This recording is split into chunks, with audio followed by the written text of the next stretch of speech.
parabenizar os organizadores do encontro, registrar aqui a presença de várias pessoas que talvez estejam participando pela primeira vez, o Rafael Marmo, o Fernando, lá do Bairro do Grande,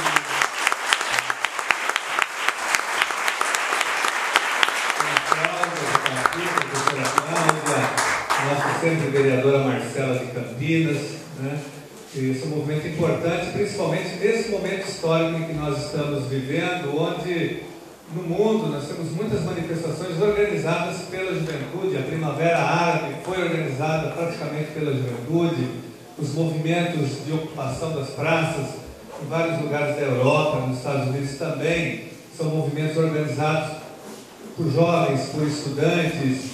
Aqui no Brasil também o mesmo acontece, várias movimentações, pelo passe livre, pela tarifa zero, tantos outros movimentos. O próprio caso do Pinheirinho, nós tivemos lá a militância, muitas pessoas que atuam aqui no Juntos estavam lá participando ativamente em todo o processo. Eu gostaria aqui de iniciar a conversa com vocês falando, logicamente, do Pinheirinho, porque não tem como não falar do Pinheirinho hoje, que virou um símbolo de resistência, né, para o Brasil, para as pessoas que lutam em defesa de uma sociedade mais justa, mais fraterna, mais igual, para quem acredita que é possível construir um outro modelo de organização social. Saiu um dado agora da Anistia, de um membro da Anistia Internacional do Brasil, do Carlos Gonzaga, dizendo que esse caso do Pinheirinho já está reverberando em 175 mil sites no mundo.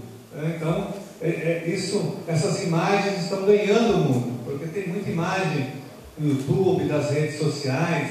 Se o governo tentou de alguma forma abafar esse caso pela grande mídia, pela Folha de São Paulo, pelo Estadão, pela Rede Globo, não conseguiu pelas redes sociais, porque por enquanto, apesar de muitas tentativas, as redes sociais ainda não são controladas.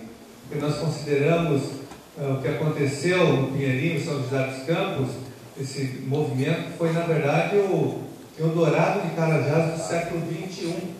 Se não houve necessariamente mortes, que nós duvidamos, porque existem dúvidas em relação a isso, se teve alguém morto ou não, porque os hospitais de São José dos Campos não soltaram os relatórios. Nós fomos aos hospitais pedir as informações. Os hospitais estavam proibidos de divulgar qualquer dado. Então, por isso que nós acionamos agora o Ministério Público, estamos acionando o Ministério Público Federal para fazer uma devassa nos hospitais, pedindo os relatórios, os prontuários, dando conta das mortes que ocorreram naquele dia, para ver se alguma morte tem relação com algum morador do Pinheirinho, até porque não havia controle também. Dentro do movimento social, o Pinheirinho era praticamente uma cidade, Nós temos aqui no estado de São Paulo 165 cidades, municípios que não têm o mesmo número de habitantes do Pinheirinho. Tem cidade que tem 4 mil, 3 mil, 5 mil habitantes, até 6 mil habitantes no estado de São Paulo. Então o Pinheirinho era mais que um bairro, era uma cidade, tinha quase o status de um município, e naquela confusão toda se perdeu o controle. Nós acompanhamos todo aquele processo, antes da desocupação, durante e o movimento posterior também. O fato é que esse massacre, essa tragédia humanitária, provocada não pelas forças da natureza, como o terremoto, o maremoto, mas pelo governo do PSDB, assim, inconcebível, né? Então nós fizemos uma comissão de 4 parlamentares e fomos tentar convencer o presidente do Tribunal de Justiça a fazer uma intervenção junto à juíza de São José dos Campos, que estava radicalizada e sedenta pela desapropriação. Ela era autora da liminar. Então nós fizemos isso, o presidente do Tribunal de Justiça, o Sartori, nos pedindo, olha que absurdo, para que nós procurássemos o juiz. Nós atravessamos a rua e fomos ao juiz. Aí depois de uma hora o juiz nos recebeu e chamou os representantes da massa falida e foi firmado um acordo. Nós fizemos um apelo a ele para ele suspender durante 60 dias o processo da massa falida. Consequentemente, isso faria com que a liminar da juíza não tivesse mais razão de ser, porque se os interessados, se os representantes da massa falida estavam dizendo, olha, vamos suspender o processo, então não tem que ter desocupação. Nós pedimos esse prazo para que houvesse uma negociação, principalmente com o governo federal, para que o governo federal desapropriasse a área.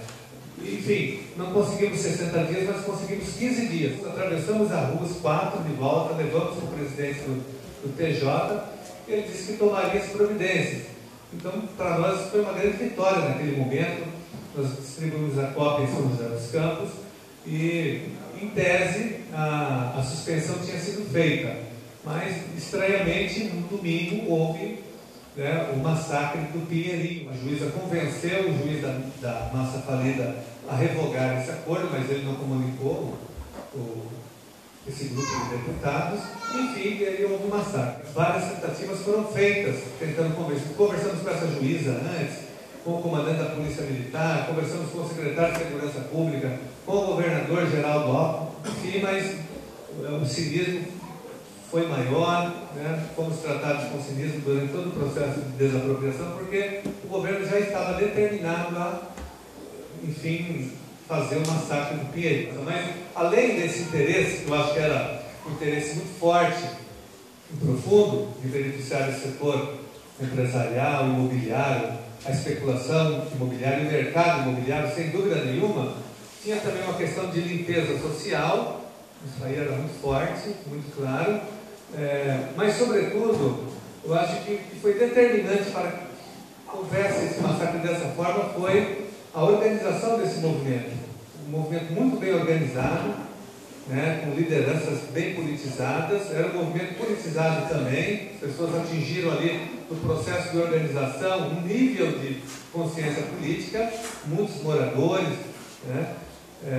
mas, sobretudo, eu não tenho dúvidas que aquela foto que foi exibida nos jornais alguns dias antes, daquele grupo de pessoas com capacete, com aquela improvisação de escudos, de plásticos, com cachorro, vira-lata, ali eu já fui ganho pelo movimento. Falei, essa foto já valeu todo o movimento, porque ela era muito simbólica, as pessoas se mobilizando, inclusive com a tropa de choque também. Foi bem interessante aquilo. Acho que aquilo foi altamente provocativo também, para o governo, para a polícia, para a tropa de choque, para o setor imobiliário, para quem detém o poder político e econômico do país. O governo estadual mobilizou mais de 2.000 soldados, helicópteros, tropa de choque, força tática, carros blindados, tema de guerra mesmo. Eu já participei de muitos enfrentamentos com a polícia, com tropa de choque, em greves, em outras desocupações, em São Paulo, mas nunca vi um aparato tão grande. Mas a especulação imobiliária, com certeza, está por detrás disso. Os grandes empreiteiros que estão hoje influenciando as políticas urbanas das cidades brasileiras. O Estatuto da Cidade foi colocado de canto hoje, ele praticamente foi jogado no lixo. Em São Paulo nós temos um plano diretor que foi aprovado em 2001, 2002, na época eu era vereador, eu ajudei a aprovar um plano progressista, inclusive que impedia, só que ele tem que ser revisado. Ele já deveria ter sido revisado, se não me engano, em 2005 ou 2006. E até hoje não passou por uma revisão, justamente porque quem determina toda a política urbana da cidade de São Paulo é o setor imobiliário, através do SECOB, que é o sindicato dito sindicato da habitação, mas é o sindicato das grandes empreiteiras. Então, esse sindicato que formula as políticas, assim, abertamente, à luz do dia. Lá em São Paulo tem uma avenida muito famosa que chama Sena Madureira.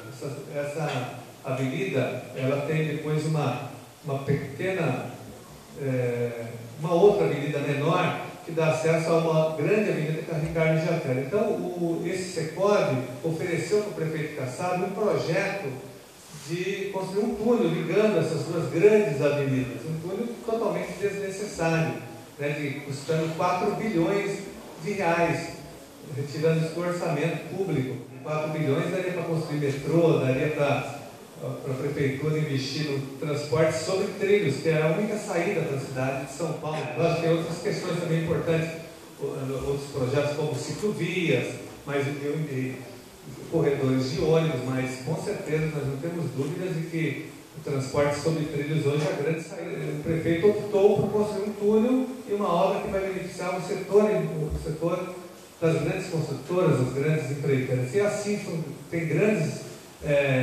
operações sendo realizadas em São Paulo, todas beneficiando esse setor.